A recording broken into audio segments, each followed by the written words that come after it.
All right, everyone. I'm going to start to introduce our final speaker before lunch. So I would like to introduce Dr. Ericka N. Merriwether. She's an assistant professor in the Department of Physical Therapy and Medicine and is the director of the Inclusive and Translational. Thanks, Joe. That worked. I'm going to have you do that before the start of everything. Okay, so she is also the director of the Inclusive and Translational Research in Pain Laboratory at New York University.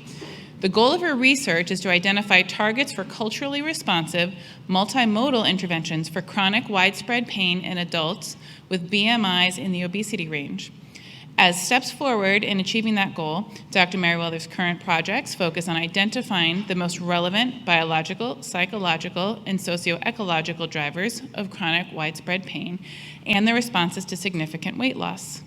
This highly interdisciplinary work employs a variety of clinical and translational research methodologies. Dr. Merriwether serves in national and international leadership positions. She's currently a member of the board of directors for the United States Association for the Study of Pain and is the co-chair of the Sex, Gender, and Race in Pain Special Interest Group as part of the International Association for the Study of Pain. Dr. Merriwether is also an editorial board member on several pain journals. In addition, Dr. Merriwether has served as an executive member of the APTA Health Promotion and Wellness Council and is an inaugural member of the Anti-Racism Coalition in Pain Research. Action-PR is a multidisciplinary coalition of scientists supported by the USASP to advocate for research methodologies and scientific narratives that promote equity, inclusion, belonging, and access in pain research praxis. She is also the recipient of the NYU Steinhardt Champions of Equity Distinguished Service Award and the Gabriel Karras Award for Promising Scholars. Last but not least, Dr. Merriwether is a proud native of Chicago's Austin community on the city's west side and is the mother of 2 amazing children. So welcome, Dr. Merriwether.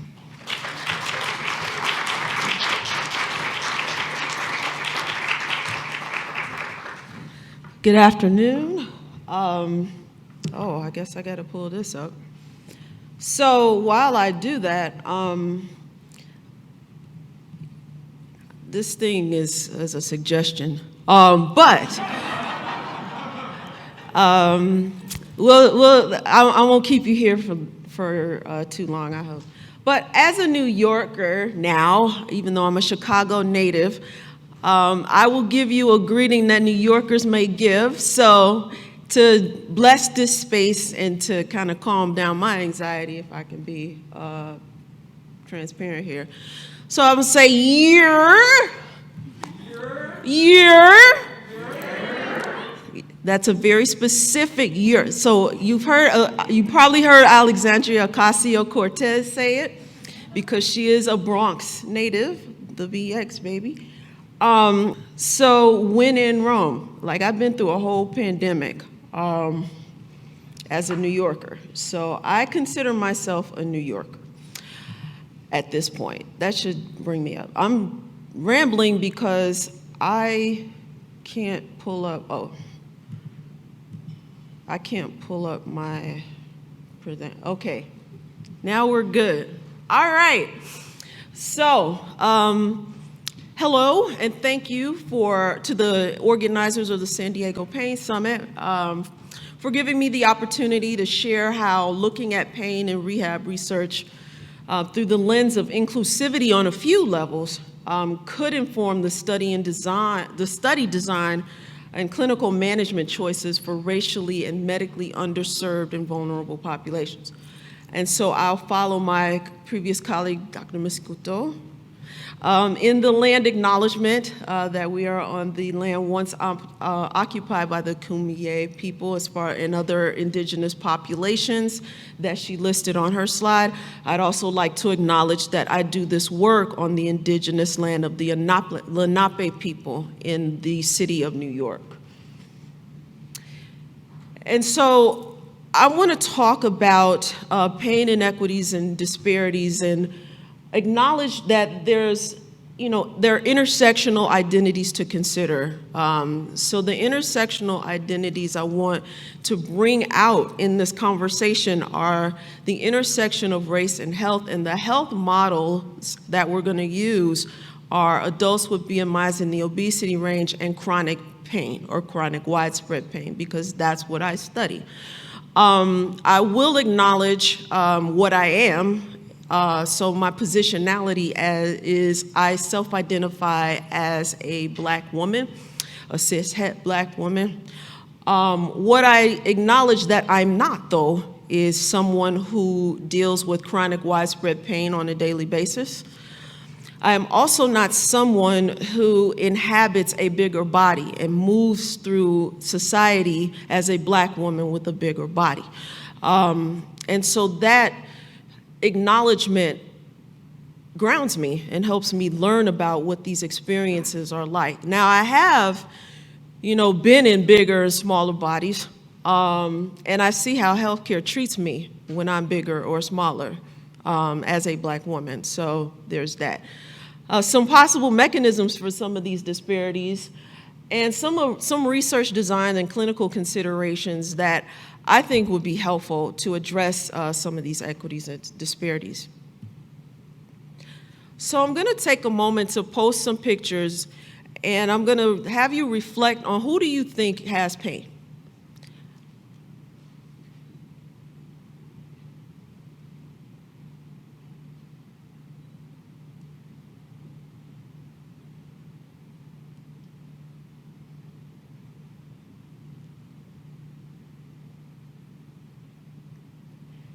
And so I'll tell you who these people are. So this is Natalie Portman. She's an Academy Award-winning actress. This is Lady Gaga, who's also an Academy Award-winning actress, but also a very accomplished singer. Yes, she can sing. This is Gabourey Sidibe. She is also a Hollywood actress who came to fame in the movie Precious. And this is what she looked like when she started her Hollywood career. She has since undergone bariatric surgery, has been pretty transparent about her weight loss journey as a result of that, and this is her doing exercise, right? So these two women have been pretty outspoken about the fact that they suffer from chronic pain, particularly Lady Gaga suffers from fibromyalgia and how that impacts her ability to perform. I don't know if Gabby Sidibe has pain, right? But when you look at these people and look and see and think about through the lens of your own experience who you thought had pain and who you thought didn't, I want you to sit with the words that came up when each of those pictures came up, whatever your internal word cloud is, right? But this is the reason why I do the work that I do, why I think it's important in pain research. I'm trained as a pain researcher, mainly in quantitative methods. But this is how this this align with my lived experiences, either as a bigger person when I was bigger, or in my family and community, right? So a physician misdiagnosed a dangerously inflamed bile duct, which I will assume was painful, but managed to recommend that this patient, a self-identified Black woman, that her condition would improve if she refrained from fried chicken consumption. He managed to denigrate my Blackness and my fatness and my Blackness in the same sentence. And so this brings up a framework called intersectionality that I am fairly new to as a scholar, but am familiar with as a person, right? So that's full disclosure. This is, a newly developed area of science for me to overlay this framework onto my work. I don't know what took me so long to do it, though, right? Because it's existed for 40 years. It started in the legal scholarly canon, but is starting to make its way into the healthcare space, and particularly the pain space. So what is that? So it's a conceptual framework that describes how individual identity characteristics come together to create unique modes of discrimination or advantage, depending on what you're talking about, right? And how they can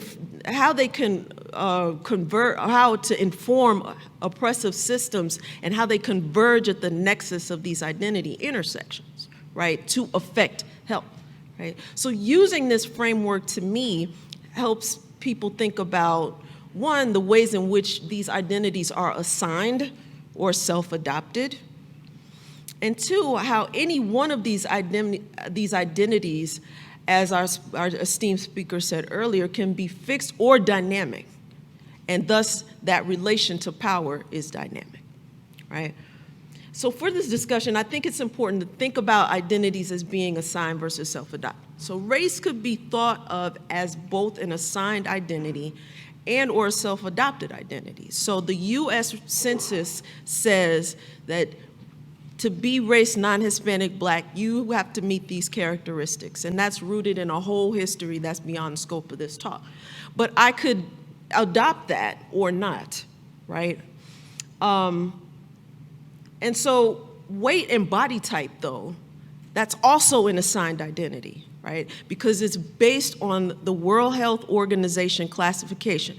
If you have a BMI between 25 and 29, they say you are overweight. If you have a BMI of 30 or higher, you are now obese, right? But weight changes daily, hourly, right? Race doesn't change. If you're Black, you're Black, right? Or you're raced Black by the United States of America, right? So whether an identity is assigned or self-adopted, the person's internal view and society's treatment of them is very tied to these identities. And we have to consider that in pain research. So that's the frame, right? So I want to talk a little bit about the significance and relevance of the disproportionate burden of medicalized obesity, and I'll talk a little bit about that in a second, and pain, particularly at these identity intersections, right? So understanding the burden and sequelae for me of chronic widespread pain or multi-site pain in people with BMIs in the obesity range go beyond the singular characteristic of weight. Right? It's likely the intersection of multiple identity characteristics in addition to weight that often influence pain burden and management. So this is the frame for the discussion of some of these statistics I'll pull up. So discussions about obesity prevalence are often framed in terms of the disproportionate burden of obesity based on singular characteristics, such as race by itself, socioeconomic status by itself, gender by itself, right? However, I think it's necessary, if not imperative, to examine the burden of obesity on people with multiple intersectional identities based on a combination of these things, any combination of things. And you should ask them if they identify as stuff that you can't see. So I'm a visible reminder of, I am Black. I may be non-binary, but I look and present like a woman, right? So you should probably ask about that and how these things can converge to create problems for them as they go through the healthcare system and clinical episodes of care, right? So this data is, and this is self-reported data from a survey done in, was between 2011 and 2014, so it's kind of old now. But some of these trends are still the same, unfortunately. So this set of bar graphs represents the total population of those surveyed, disaggregated by US Census racial categories, whereas these two sets of bar graphs are disaggregated by gender identity and further by race within those, right? And so if we look at these sets of bar graphs, about 42% of American adults at that time have BMIs in the obesity range, right, as classified by the World Health Organization, right? And so when you disaggregate this data based on the singular characteristic of race alone, those who are race non-Hispanic Black had the highest age-adjusted prevalence of obesity, followed by those who are race Hispanic or Latinx, followed by Hispanic white or non-Hispanic white adults and racialized Asian adults. But when you look at the estimated prevalence of adult obesity at the intersection of race and gender identities, right? So that reveals a greater disproportionality in the burden of obesity for non-Hispanic Black women with respect to women of other races and with respect to the men of all the races, right? And thus, when you're talking about obesity prevalence, there's often this accompanying discussion of healthcare costs associated with obesity, pain, and its comorbidities. And so, though this figure is somewhat elusive, the estimated healthcare costs of obesity and chronic pain, when you separate them out, is somewhere between 190 and 635 billion dollars in the U.S. and higher globally, right? So these types of things drive these meta narratives of the mechanisms and pathogenesis of obesity and chronic pain separately and together, right? And the conversations around the interventions targeting them. But what gets left out of that conversation are some of the mechanisms, and my esteemed colleagues that have gone before me have talked a bit about these, so I won't belabor the point. But previous work from luminaries like Drs. Carmen Green, Tamara Baker, Dr. Sarah Booker, Keisha Roach, I can keep going, have illuminated racial disparities in chronic pain burden across the lifespan. Right? But there are also disparities based on body size, right, that I'm interested in understanding a bit better. So some of the reasons for the persistence of these disparities, of course, are multifactorial and complex, right? But some of them include provider biases in the form of minimizing pain reports, less referrals to pain specialists, under prescription of medications. And some recent work suggests that patients' weight and gender identity influence the perceptions of pain severity, as we've seen in some of these other talks. The rate of referral for PT services and physical activity and exercise recommendations for pain control, right? And so the impact of language barriers is also a salient feature of these inequities that are also being recognized that were talked about earlier. Where my previous training comes in is, how does this affect the nociceptive system, right? How is pain being modulated in the context of all of this stuff going on outside of the person? So I'm interested in now bringing that experience into the research and clinical space at this point in my career. So as an example of how I examine these mechanisms of disparity and equity at these intersections of race and health, I'll talk about some of the work I've been doing. So I started my career studying fibromyalgia with Dr. Kathleen Sluka, whom you heard yesterday. It's been a long day. So we're particularly interested in the pain trajectories and experiences of racialized adults with BMIs in the obesity range that have chronic, widespread, or multi-site pain. And the way we operationalize this is the person has a pain of at least 3 out of 10 on a pain scale, at least 3 different areas of the body at the same time for 3 months or longer. Comes in threes, as the old folks used to say in this study. But unfortunately, little is known about the impact of having multiple assigned or self-adopted intersecting marginalized identities on chronic, widespread, or multi-site pain in adults with BMIs in the obesity range. But far too often, the mechanisms of disparity in pain and obesity, either separately or together, that those are omitted from the discourse, or worse, are dominated by harmful stigmatizing meta-narratives, which I'll talk a little bit about. So I know there's a lot of data on this slide, so I'm just going to focus your attention on this panel right here. So this is data from an internally funded study that I am a part of, on weight loss outcomes after bariatric surgery. So the question I have is, if weight is really the thing that's going to save us all from having a chronic pain problem, if you drop a bunch of weight, is that true, right? So I'm kind of developing a counter narrative with the research that I'm doing. So I'll highlight the first panel of data. So many of what I should say too is that the majority of these study participants are raced non-Hispanic, Black, or Latino, or Hispanic in this study. So this panel shows the percentage of participants that met that criteria for chronic widespread pain that I talked about, right? And so as you can see, this is before the surgery. And so over 50%, almost 60% of them met that criteria based on their answers on the BP, the Brief Pain Inventory Severity Scale.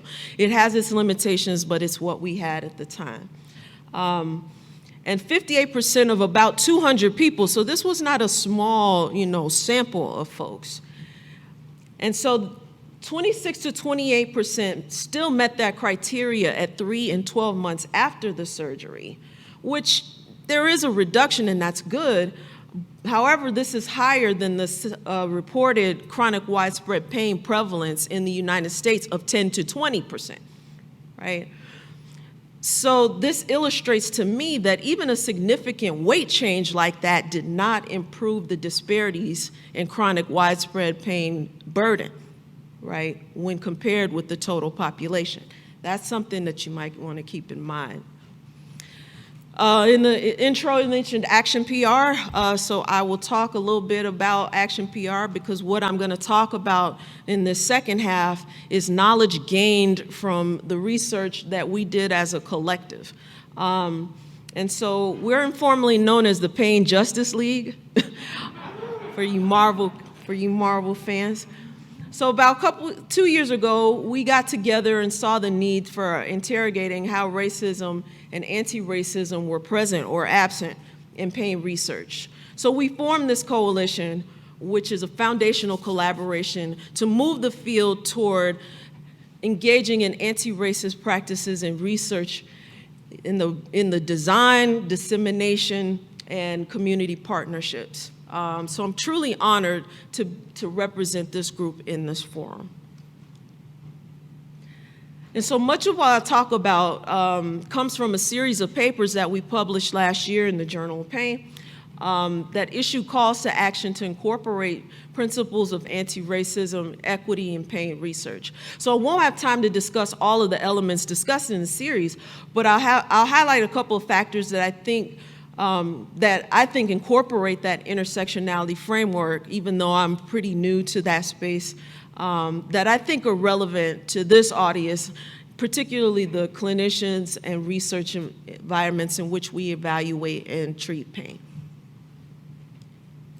With the caveat that these factors and their suggested reframes should not be seen as rigid and all-encompassing rules, or that employing certain study designs or clinical management strategies are prohibitive, right? These reframes were designed to serve as starting points for clinicians and scientists to consider and for identifying areas for growth in pain research and in clinical practice. Starting with a dominant biomedical narrative. So we've heard about this for the past couple of days. I'm going to put my little flavor on what I think that means in terms of the intersection of race and health and why this is not the best strategy. So what is a meta-narrative, right? A meta-narrative is a theory or interpretation of events or circumstances that shape people's beliefs, right? So an example of a dominant biomedical meta-narrative is that greater mechanical joint loading is the primary reason that people with BMIs in the obesity range have knee osteoarthritis pain. You've heard that over and over again. Why? There's a greater, and what's wrong with that? There's a greater focus on mechanism and pathology. There's a minimization or disregard for the psychosocial factors, and they're formed by the scientific canon, right? So it keeps reinforcing this dominant biomedical narrative over and over again through scientific publications, conference proceedings, and providers' interpretations of patient cases. And so this has implications for the medicalization of obesity, race, and chronic pain. But I'll talk about, in the interest of time, I'll talk about the medicalization process. So what does that mean, right? A process of defining or operationalizing a human issue as a medical one, right? So to medicalize something requires a justification of the practice, event, or issue in the context of health or illness. And so it just inherently considers societal values and the social functions of individuals and institutions. So for example, we've been talking about physical activity and exercise for the past 2 days, and if we're talking about that in terms of the health benefits like reducing blood pressure, reducing pain, reducing weight, that has been medicalized as a positive health benefit, even though there are other benefits, such as the pleasure of engaging with nature, if you're one of those, right? That's not a medicalized reason. I mean, I'm a nature person, whatever. Except snakes, I don't do them. But that's not a medicalized reason for doing physical activity, right? The medicalized reason is reducing these health related things, right? And so the American Medical Association medicalized obesity in 2013. And that was largely driven by, first of all, it was well-intentioned to minimize the social stigmas attached to obesity. So some of these narratives of, oh, this person is lazy, whatever. And so it was well-intentioned, right? It was also driven by this growing economic healthcare burden that I was just talking about, but also created by dominant biomedical meta-narratives about the metabolic and endocrine pathophysiology of obesity, right? And that's still a dominant part of the discourse in obesity research, even though some of these psychosocial aspects are starting to enter the space, right? But race has also been medicalized, right? In biomedical meta-narratives of differing biology, less intellect, or some other psychopathology associated with being raced something, right? And that dominated the medical discourse for centuries, right? And it did that to uphold these justifications, or to provide justifications to uphold racist systems, and they still linger today, right? So more recently, there have been calls for the medicalization of racism. And I think that's an interesting proposition, and it raises some bioethical and philosophical questions. Are racism and obesity medical or social issues, or both? Do these issues require medical or policy interventions, or both? And are we reinforcing narratives that deepen inequities? So why is a dominant biomedical narrative problematic in this context? Well, it drives research and clinical management choices that may uphold or worsen disparities. It often views innate biological factors and individual choice as primary mechanisms for pain disparities. It does not account for the role of environmental barriers and facilitators to movement or other things that pain impacts. And it critically doesn't account for the impact of resilience and coping and community support. So it's like, it's all bad, bad, bad, but people have survived hundreds of years, right, through some means. and a dominant biomedical meta-narrative omits that from the discourse entirely, right? So here's a sample research question. Does a 12-week dietary weight loss intervention change quadriceps muscle strength in adults with BMIs in the obesity range with knee osteoarthritis, right? So a sub-question or an exploratory question that would employ such a dominant biomedical meta-narrative would be, does this intervention decrease intermuscular fat in the quads, right? And here's some common study designs that some might employ to answer that type of question. So this is a roadmap that I adapted from Dr. Catherine Lane. Her talk was about clinical trial design, but I think this could apply to other types of pain research. And I like it because in a research question that employs a dominant biomedical meta-narrative could potentially focus on the impairments, right, at the tissue level or the molecular or cellular level. And so when you're thinking about the target population in this narrative, the inclusion and exclusion criteria for this question would likely focus on who met the criteria for moderate to severe knee OA, for example, and or having a certain level of function in order to even be included in the study. And so study exclusion based on BMI, which happens all the time in rehab research, right? Because of the body of literature in the scientific canon that asserts that BMI is predictive of poor outcomes. BMI is predictive of ... right? So it's less likely to see a clinically meaningful improvement with severely impaired people, right?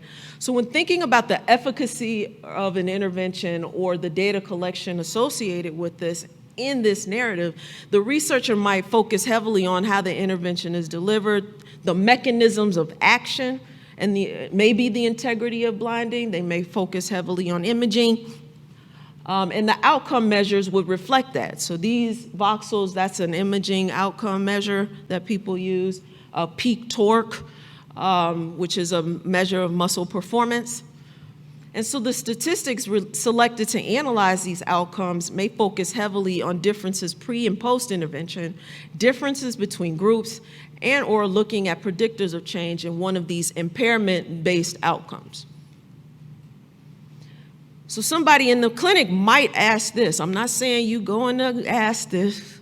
This is my interpretation, all right?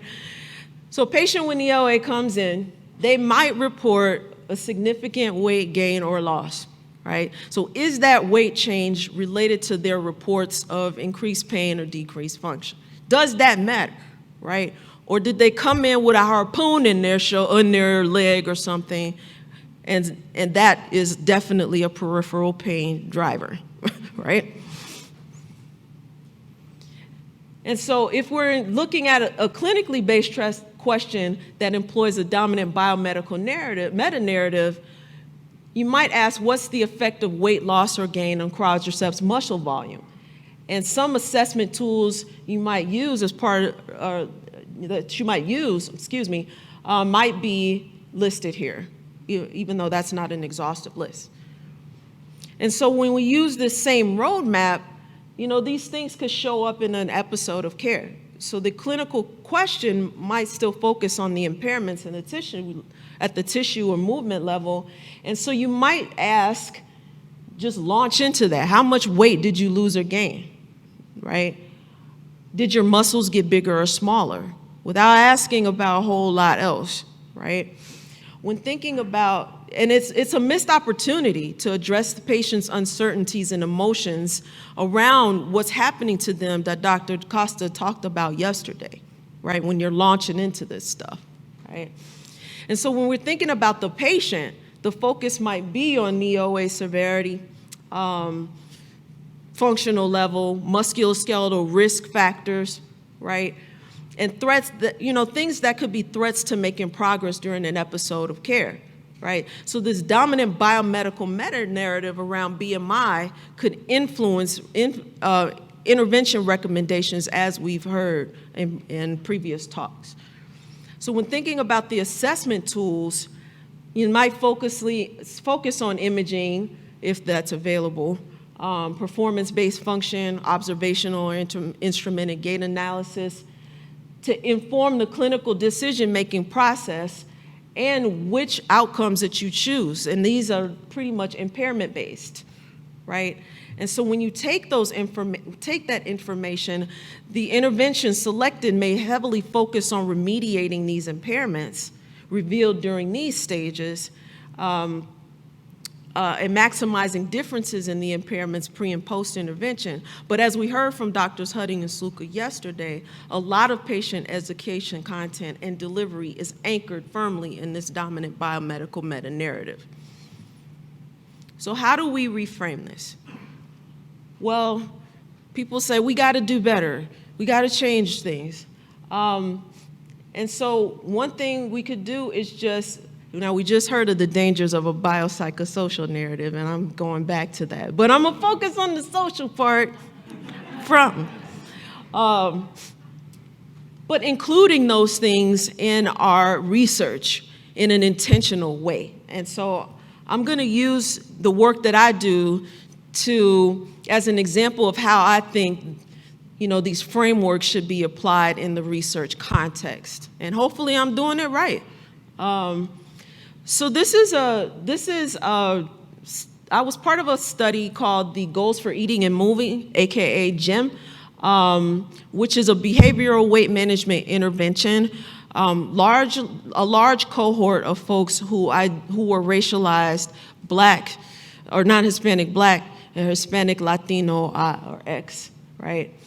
And so we did a secondary analysis, or secondary baseline analysis of what their pain was like, because they weren't even thinking about pain before I got there, right? And so the study aims, I got cut off, I'm sorry, were to determine the associations between race-based and weight-based discrimination and pain, and to explore gender as a moderator of these associations. So this was published last year in the BMC Public Health. And so they were already doing this. They were collecting data on race discrimination using a modified form of the experiences of discrimination questionnaire.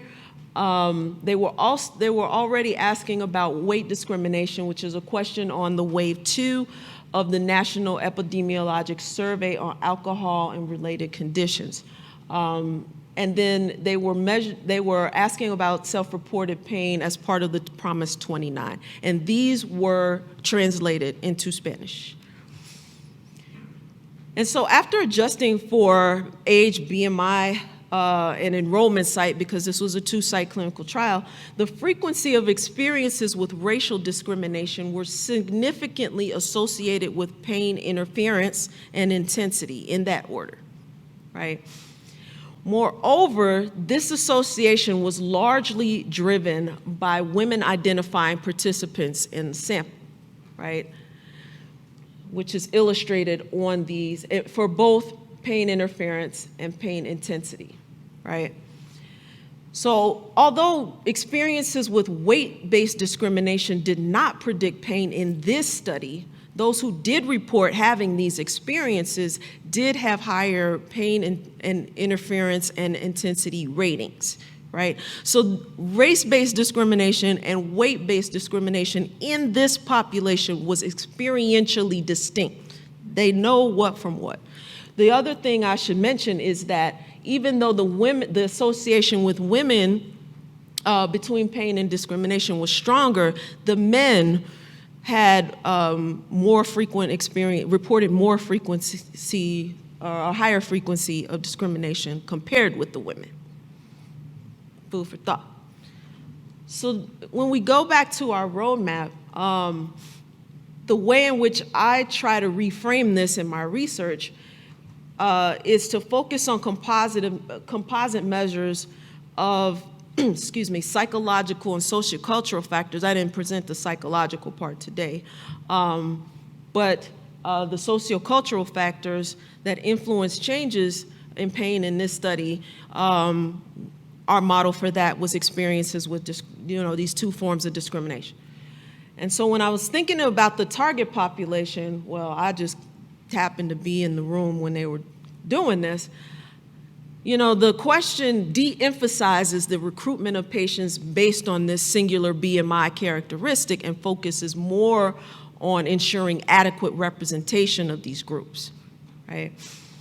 So when thinking about the data collection, we considered how bias and discrimination based on weight and race influences pain before the initiation of a weight loss intervention. So a potential follow-up study could be if these relationships change after the intervention, or how the intervention is received by the patients and providers, which is what they're looking at for weight loss, but we could also extend that to pain management in this context. And so we use baseline data for the trial, but we try to employ, I'm sorry. Oh, we're back. No, I'm back. You're not. Okay, okay, my time is going, but I'm gonna keep going.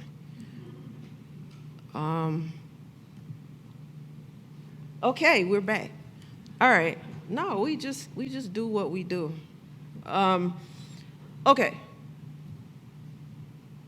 I'm going backward. Okay. So when thinking about, I don't know, this is doing. All right. So when we tried to use statistics that really looked at the role of this intersection of race and weight status, right? And so that is an intentional and hard thing to do, right? And people cite that that's hard, but just because it's hard doesn't mean you shouldn't do it. And we had over 400 people in that study. And so that lends itself to doing things and seeing themes that might not otherwise emerge if you don't look at these questions in this way, statistically or qualitatively. So how would this look potentially in the clinic? We've talked about this through different lenses. And so here's my little add-on that hopefully makes some sense to you, right? Being inclusive and using a shared decision-making approach that employs more of that psychosocial meta-narrative during an episode of care, right? So here's a potential reframe of that. What makes it more difficult to do activities independently, because that's a pretty big value for people, to be able to do things on their own, right? And participate in your favorite social activities. So getting into the joy of doing things, like Deborah talked about yesterday, right? And so that could reflect in the clinical questions that you ask, starting with, do you even want to talk about your weight with me? Rather than launch into how you're going to die or you're destined to have pain for the rest of your life just simply because you're a bigger person, right? That sets the intention when you do stuff like that, right? And I hear that a lot, right? So we can also just ask questions about the activities. I think that's something that we, as clinicians do already. When you're looking at the population, you're looking at how all of these things come together to create the person, right? You don't create a race neutral, gender neutral, whichever way we try to homogenize people, because this is part of their pain experience, how these intersectional identities and combinations of them come together at any given time, right? And so incorporating that in the conversation, but also asking about other identities that might not be readily apparent. Oh, I'm an artist. I just told people I'm a spoken word artist, right, in New York, right? But I don't volunteer that all the time. And so your assessment could, you can do the things, but you can ask about what activities give you joy and build on that. And even if you don't understand it, it doesn't really matter. The patient will understand it and respond to you. And so when you're doing these clinical impressions, you can ask about stressors, right? Have you had more stress?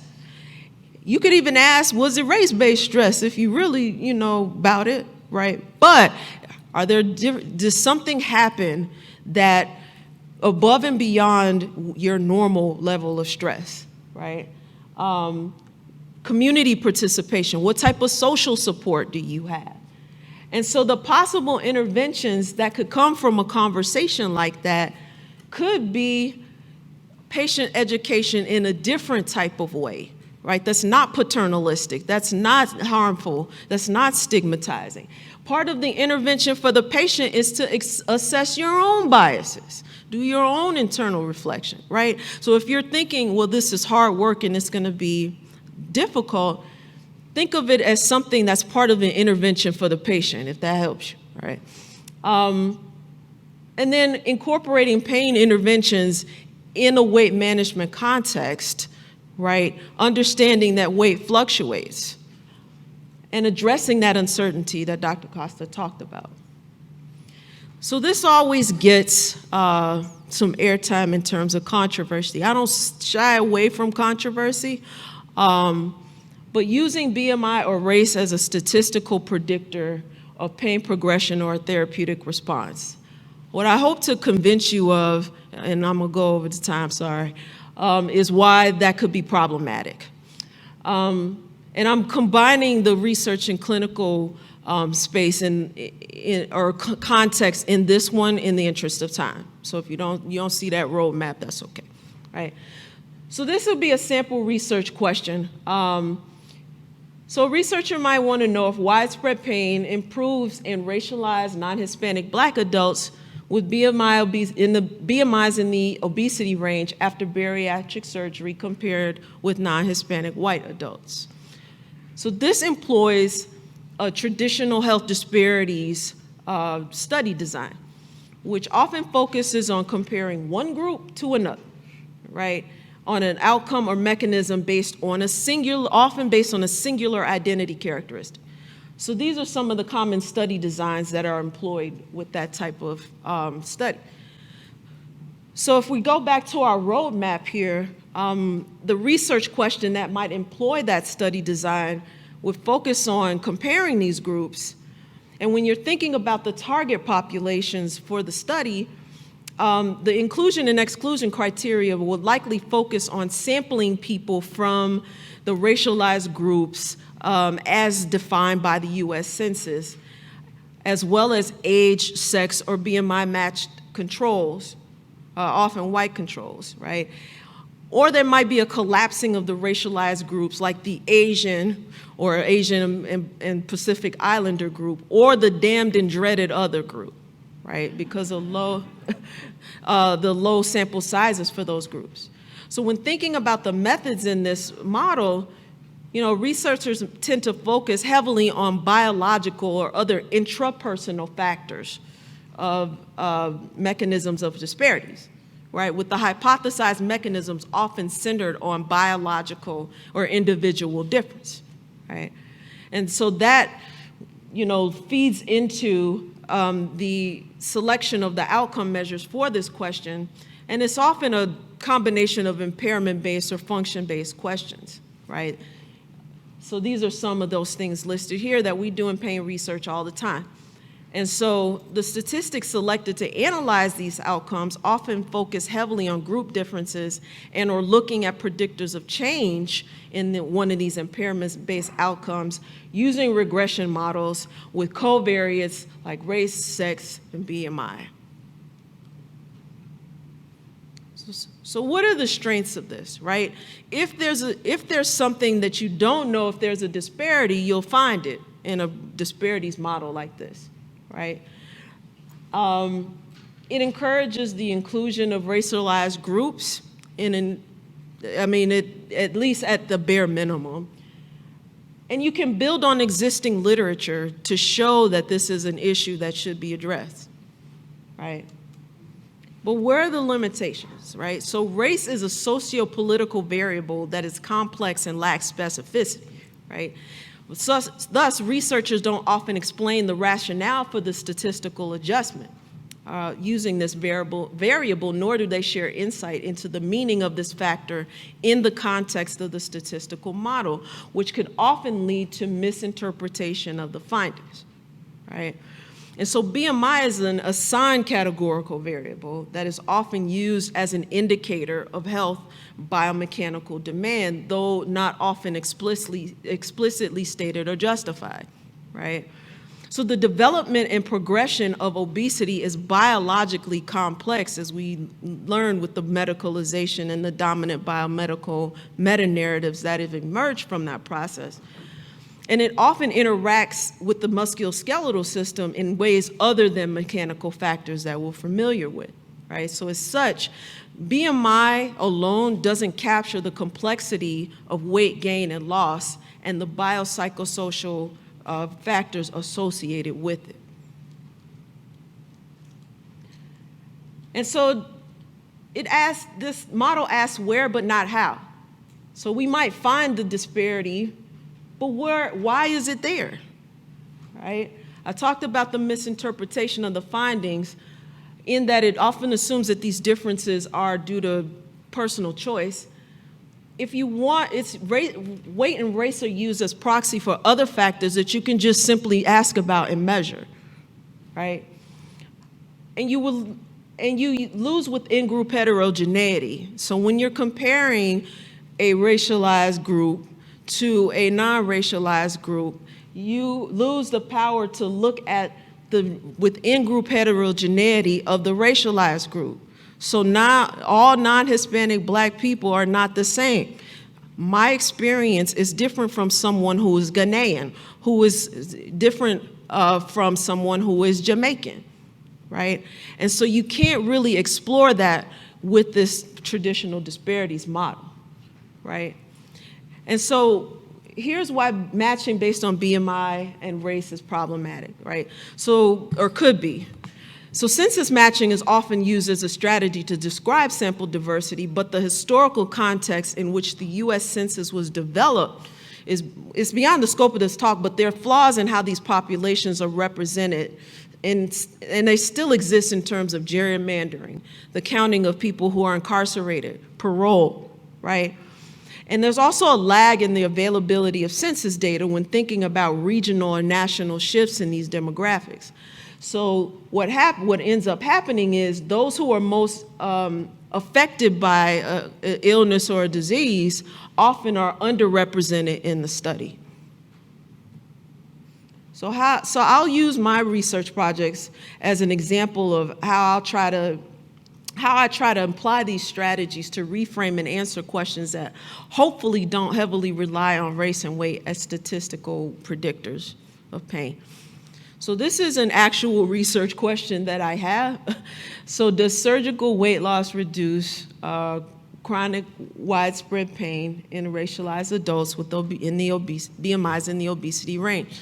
And the groups that I study and am most proximate to are those who are raced non-Hispanic Black, and even more so, those who are raced Hispanic or Latinx. So these are so you can still, so what I'm doing in that study is examining variability I'm collapsing them in the context of the questions that I'm asking, but you can examine variability in this group, which I'm choosing to do, versus examining variability across different groups, which you can also do if you frame the question correctly. And here are some study designs that are employed, and this is the type of design I'm using. And so what informed that study is an internally funded study of the determination of mechanisms of health, weight, and metabolic outcomes in patients undergoing bariatric surgery, many of them who are race non-Hispanic Black or Hispanic Latinx. And the aims of the study were to characterize pain trajectories before and after bariatric surgery and determine difference between racialized groups in these pain trajectories.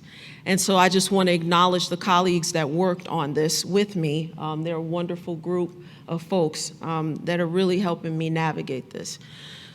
So this is also a secondary analysis. Participants filled out a battery of health surveys, including the brief pain inventory, which was administered in English and Spanish. And so weight data were also collected before in 3 and 12 months in this study after bariatric surgery, but they're following them out to almost 10 years at this point. And so the percentage of total weight loss, which is the ratio of amount of weight lost compared to baseline weight, was measured at 3 and 12 months, respectively. And so to briefly summarize the results, there were significant reductions in pain intensity, pain interference, and in number of painful sites within the first 3 months, with no further improvement between 3 and 12 months. And so when viewed through the lens of the intersection of race and weight status, some pre-surgical disparities emerged in pain severity and in number of painful sites, right? So this to me illustrates the importance of asking research questions about the impact of having a racialized identity and an assigned obesity status, right?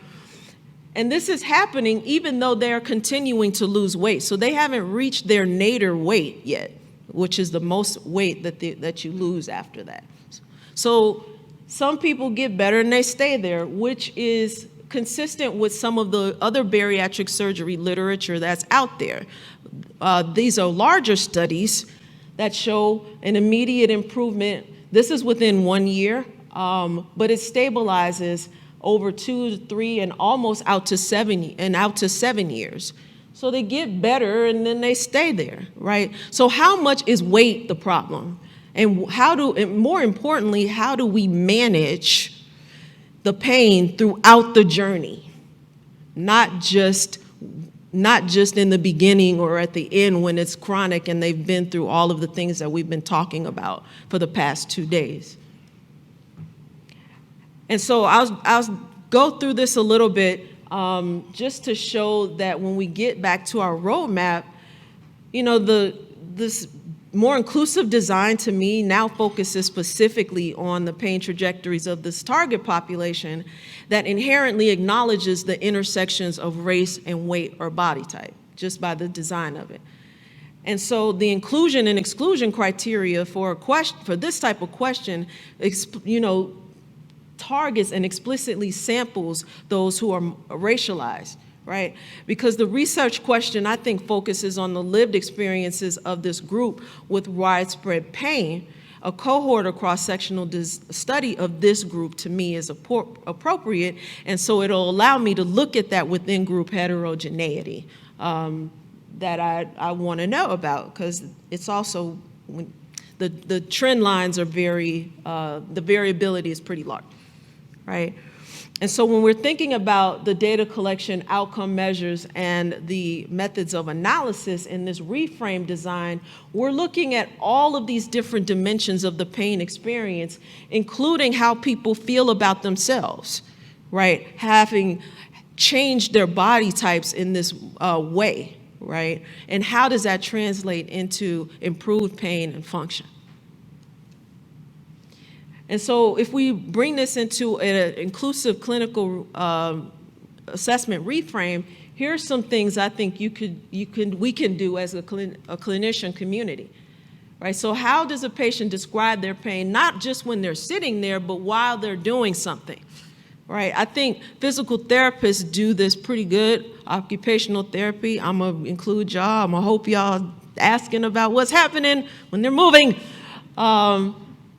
Has a person experienced a sudden weight change? And if they were heavy and they're lighter, that doesn't always mean that that's good.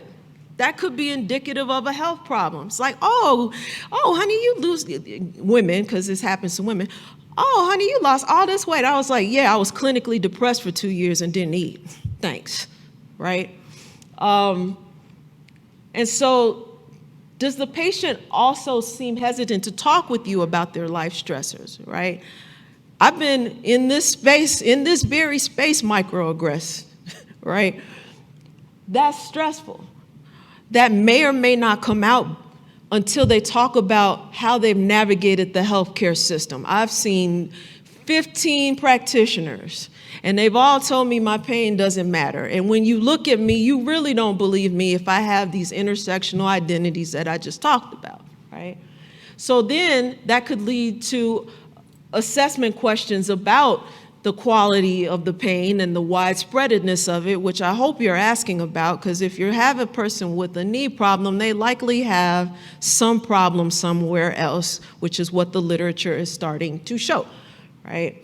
Would you like to talk about your weight with me? How do you deal with the pain when it's bad, right? So if somebody's had chronic pain for 20 years, somehow they've managed the ups and downs of it. What is that? And when did it fall apart? And how can we beef it up, right? And has there been any recent added stress that made your pain worse? And this is beyond the scope, and I'm over time to talk about the physiology associated with that. So when I think about these research questions and their clinical relevance, I try to incorporate these principles in my work, right? Being reflective, analyzing my own positionality in the research enterprise, in the clinic, in the classroom, and try to dismantle some of these dominant meta-narratives about deficit models of health, views of healthy and normalcy, and static notions of culture and language. I try to be intersectional for the reasons that I mentioned throughout the talk, to be inclusive for the same reasons that I mentioned, really to incorporate and validate these cultural histories and values and include those perspectives in my research. I am a learner as well as a teacher in this space. And being justice-centered, right? So I can raise awareness. This is me raising awareness and a call and issuing a call to action that's evidence-based, but also infused with the lived experiences of the patients and clinicians that I work with. So with that, thank you so much for your time and attention.